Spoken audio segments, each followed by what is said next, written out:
Hi there. I recently posted a video on how to test your idea, and it provoked more questions from one of the students, and so I'm responding to that by creating a video called How to Determine Your Niche. How do you determine your profitable niche? So I'm going to look at that, give you some ideas on how to do that, and hopefully would be able to dovetail with the other video on how to test your idea. Okay, let's go straight into it. The first thing I want to do is to look at the definition of a niche. Okay, a niche is a focused, and now I want you to note certain words here: focused, targetable part of a market. It's a focused part, is a targetable part, which means you can reach the clients, which means you can reach the audience, which means you can build an audience around it. You are a specialist providing a product. I found this online. I just think it's so good. You are a specialist providing a product or service that focuses on specific clients' needs. You are a specialist providing a product or service that focuses on a specific client group's needs. So therefore, if you do all that, you have a niche. If you do all that, you have a profitable niche. So question is, how do you even start? I want to back up to, how do you start a business? What kind of business should you start? A lot of people ask that. So let me give it to you now, okay? This is my, after many years of being an advisor, this is my now definite, so far my now two broad ways. There are two broad ways of starting a business, or two broad ways of finding your niche, or two broad ways to determine what kind of business should you start, or what niche should I go into, or that kind of stuff.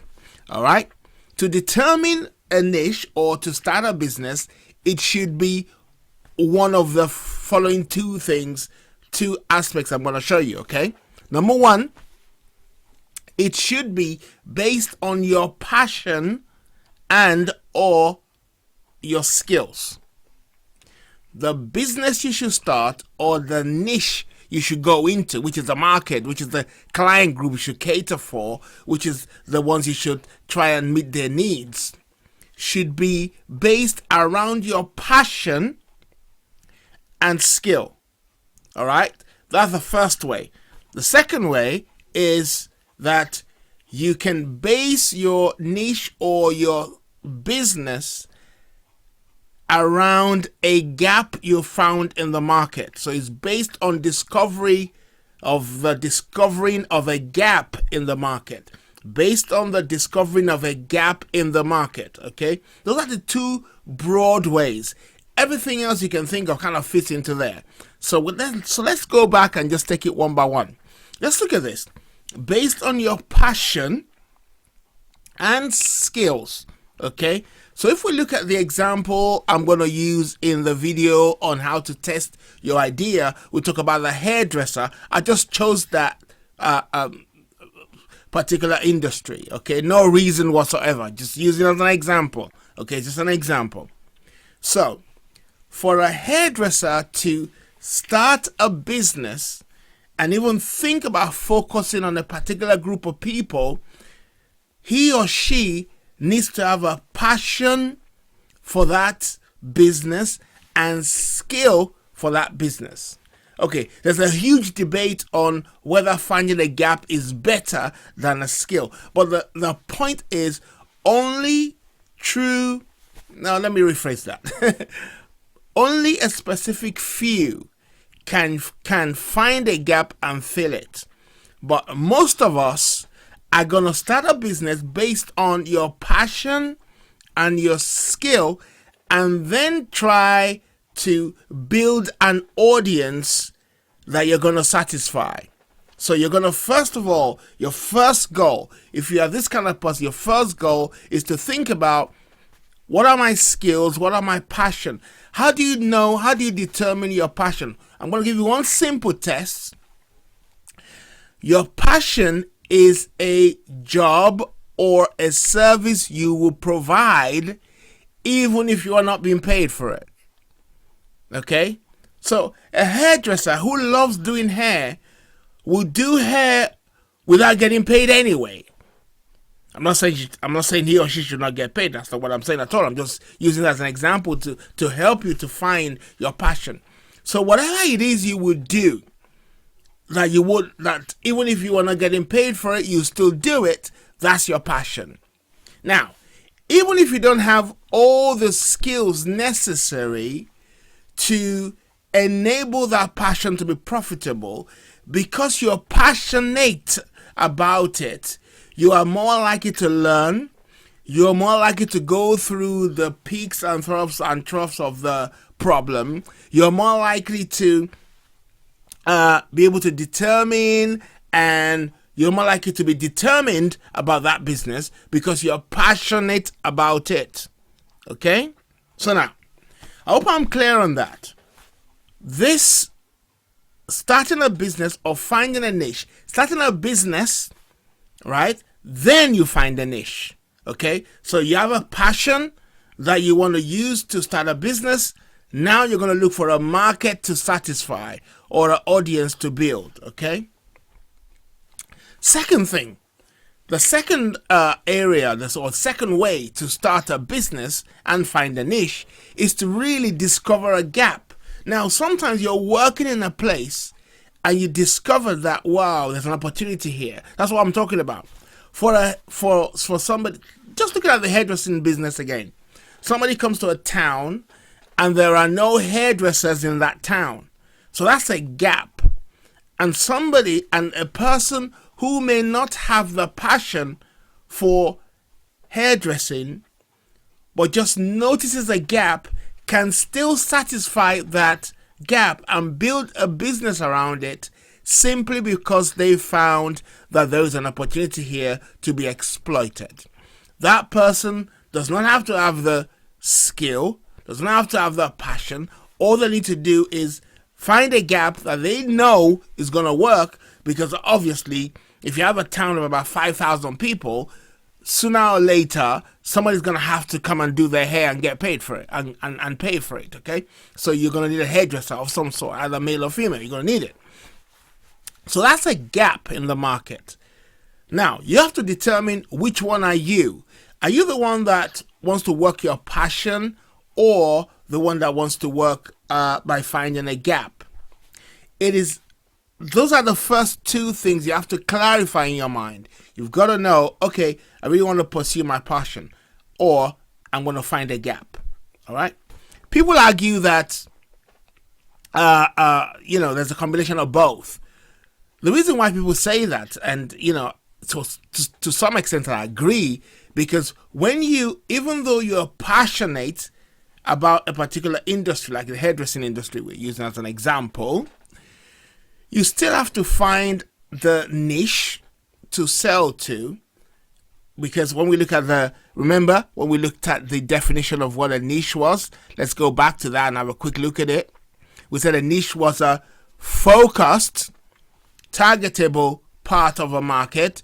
You're a specialist in providing a product or service that focuses on that specific client group's needs. So you still have to find the audience that you want to serve. Okay, I'm going to talk to you about that in a moment. But I'm just recapping on what I've said. There are two broad ways of starting a business and then finding a niche, which is a market within the whole population to satisfy. And that market being the niche, you've got to determine in the beginning whether you're starting your business based on your passion and skill, or based on you having discovered a gap in the market. All right. So now, how do you go forward? Where or how to research your niche? Okay. Where I normally start from, if I'm researching a niche, I always start by keyword research on Google. I go into Google, I type in the name. So I might type in hairdressers as the example we are using. So hairdressers I might name a town. Okay. So what's my purpose of going on to Google and typing in hairdressers. Well, I want to learn a little bit more about how that industry works. I want to learn a little bit more about the language. I've not yet discovered my niche. Okay, I'm researching it now. Okay, I'm just researching the market, just looking at what I might be able to do. Because the reality is, until you research, even though you have all this passion, you're passionate about this stuff, you still don't know exactly who to sell to, and that's not a problem. You go research it. Okay, that's where the research comes in. So you go on Google, you find out about the language. Then you might also discover the problems people have about hair. It could be like, people hate queuing at hairdressers, or they hate spending too many hours at the hairdressers, or whatever you might find when you do your keyword research. The second thing I'll do is I'll go onto Facebook and also do a search. It's got a search bar at the top. I'll do a search on Facebook. What I want to do, I'm kind of looking for groups, or I'm looking for pages that I can start getting involved in, that are talking about hair, okay? Because I'm passionate about this subject. So I'm gonna write about it. I'm gonna respond to a post or to a status post. I'm gonna respond to that. I'm gonna get involved in the community of people who talk about that particular industry. That's what I'm going to do. So by doing that, I'm also establishing myself as an expert and building my audience. The whole point of you doing your research, or let me rephrase that, the whole point of you researching is that at the end of the day, you want to build an audience around the problems you want to solve, the need you want to meet, if you think about the definition we made earlier. What else am I going to do? I'm going to go around and have a look and visit blogs. I'm going to go around to blogs that talk about hair, okay? I'm going to look around and see what's going on in those blogs. I'm going to create relationships with the bloggers, because sooner or later, I might want to post my articles on their websites, okay? So I'm going to develop relationships around that. So again, I'm also looking at the subjects being discussed. I'm looking at number of people that are discussing the subject. I'm gonna go on forums as well. Okay, I'm gonna look at forums. I'm gonna have a look at what's been discussed in forums. Okay. Then I'm going to go and have a look at leading websites. Who are the leading websites? I'm going to have a look at that, because I want to be able to determine what's been done about hair on those websites. I want to determine what I should write about by looking at those websites, what kind of website I should make. I want to build relationships also, because I might be able to post my articles on those sites. And then finally, I'm going to see what my competitors are doing. I'll have a look at other hairdressers, perhaps within the area or not too far down the road, or they could be far off, but the leading hairdressers I might want to have a look at. I want to determine what they're doing, how they're selling, what they're selling, their pricing structure, their marketing, their promotion. Why? Because I want to know, so that I can now begin to differentiate myself and build and find my audience. Because when I look at what my competitors are doing, I may discover that there's an audience they're not meeting, so I'm going to go to that audience. So now, let's say you now discover that, okay, my competitors have really ignored the 50 to 65 years age group, and I want to know about that age group. Then I'm going to go on to groups that are for the 50 plus. Let me give another example of this, of what I'm talking about. My wife really loves two things. She loves to sing and she loves fitness. So we said, okay, you love fitness, okay. We're not going to just go set up a page that says fitness. I mean, that's not a niche, We know that people want to be fit, and a lot of people want to be fit and stuff. But I said to her, no, let's not do it that way. Think about who you want to reach. Now, she's over 40. She doesn't look it, but she's over 40. And she now decided that she's going to start a Facebook page called Over 40 and Fit. Over 40 and Fit. And then she got pictures of people over 40 and fit. and then she got she got posts. She started posting stuff, and you know, she only spent like $10, and she had 1,000 likes. And even though she stopped spending money on advertising, she's still getting likes from the over 40s. Why? Because they're searching. They're using those words, over 40. I'm over 40 and I want to lose weight. I'm over. And then she goes on to the over 40 websites, because that's where the over 40s are. She's got a niche there. Okay? That's what I'm talking about. She's got a niche there. So with whatever business you're doing, is the same thing. Apply the same principles because they work.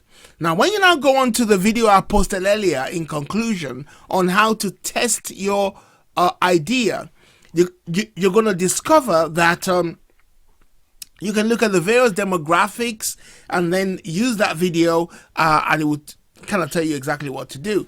But to conclude, I have to determine first, which one are you? Are you the passionate person who wants to, who is looking for a business to build their passion around? Or are you the one that is actually looking for a gap to fulfill?